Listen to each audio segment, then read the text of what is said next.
Martin Luther King Jr., born Michael King Jr., January 15th, 1929, April 4th, 1968, was an American civil rights activist and Baptist minister who was a leader of the civil rights movement from 1955 until his assassination in 1968. He advanced civil rights for people of color in the United States through the use of nonviolent resistance and civil disobedience against Jim Crow laws and other forms of legalized discrimination, which most commonly affected African Americans. A black church leader, King participated in and led marches for the right to vote, desegregation, labor rights, and other civil rights. He oversaw the 1955 Montgomery bus boycott and was the first president of the Southern Christian Leadership Conference, SCLC, leading the unsuccessful Albany movement in Albany, Georgia, and helping organize nonviolent 1963 protests in Birmingham, Alabama.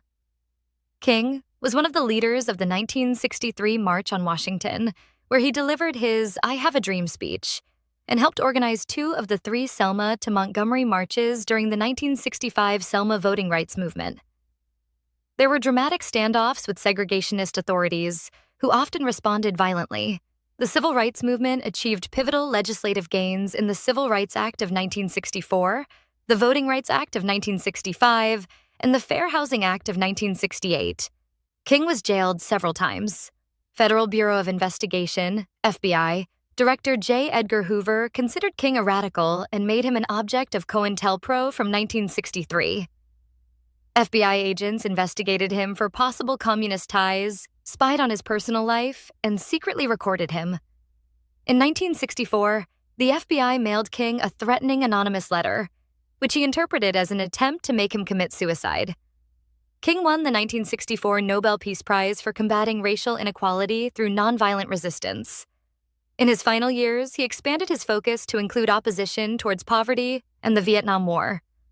In 1968, King was planning a national occupation of Washington, D.C., to be called the Poor People's Campaign, when he was assassinated on April 4th in Memphis, Tennessee. James Earl Ray was convicted of the assassination, though it remains the subject of conspiracy theories. King's death led to riots in U.S. cities. King was posthumously awarded the Presidential Medal of Freedom in 1977 and Congressional Gold Medal in 2003. Martin Luther King Jr. Day was established as a holiday in cities and states throughout the United States beginning in 1971. The federal holiday was first observed in 1986. The Martin Luther King Jr. Memorial on the National Mall in Washington, D.C., was dedicated in 2011.